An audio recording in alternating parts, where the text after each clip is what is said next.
All right, welcome in Bears fans to what we're going to call a Bears Bite, something new we're going to try here on social media from time to time. Now, this isn't a Bears Banter podcast. If you want to check out the Bears Banter podcast, you can check that out on the Second City Gridiron podcast feed, wherever you get your podcasts. So make sure you check that out. And of course, all the other great podcasts there on the Second City Gridiron podcast feed. But since we had our very feisty Bears Banter podcast earlier in the week, great interview with Matt Spiegel and a very fired up yours truly. You can go check that out, like I said, on that feed or on the Second City Gridiron YouTube page. Just Google Second City Gridiron YouTube. It'll pop right up.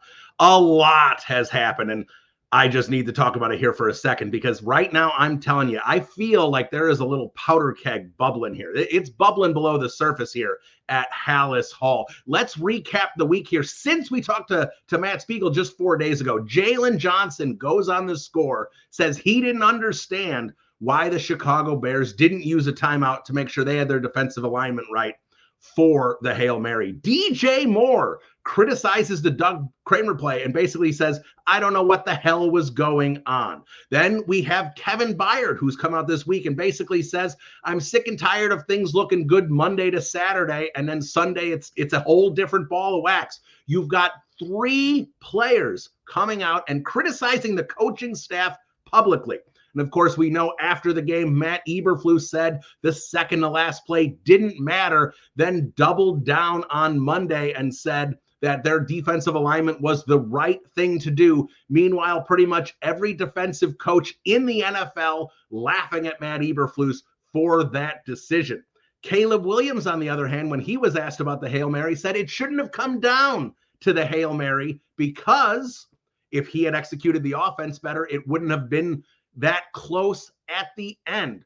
Caleb Williams taking accountability. So Carl Williams on Twitter, his father, and confirmed by the score that is in fact his Twitter account. All he does is tweet things about Caleb Williams. But for whatever reason, on Thursday, he tweets of the video of the Washington defensive coordinator who says he didn't see the Hail Mary because he was so pissed about his defensive play calls on the drive before where the Bears took the lead. Carl Williams puts hashtag accountability, hashtag real coach. Now, Carl Williams backed it up, said it had nothing to do with the Chicago Bears. If you trust him, he just likes what the Washington Commanders are doing. I don't know about that, Carl. The timing seems awfully coincidental. So what do we have now? We have a huge, absolutely humongous, critical game against the Arizona Cardinals that I think is going to have repercussions for the rest of the season. Can the Chicago Bears win this game, win next week, be 6-3 in a good position to the final 8 games here where they have a tough stretch coming up? Or do they lose this one, maybe beat the Patriots? They're 5-4, haven't really shown the ability to beat a good team where they might get thumped on the back half of the schedule, go 8-9 and 7-10. Now, with all that going on and potentially Matt Eberflus potentially could lose his job at the end of the year, despite Ryan Poles' love for the man, then you have Albert Breer popping out and saying, the one job that Ben Johnson wants, that's the Lions offensive coordinator, if you've lived under a rock, is the Chicago Bears job. There is a lot going on here, ladies and gentlemen. A huge game Sunday for the Chicago Bears. We will talk about it next week on Bears Banter. Bear down, everybody, and buckle up. This one is gonna get wild.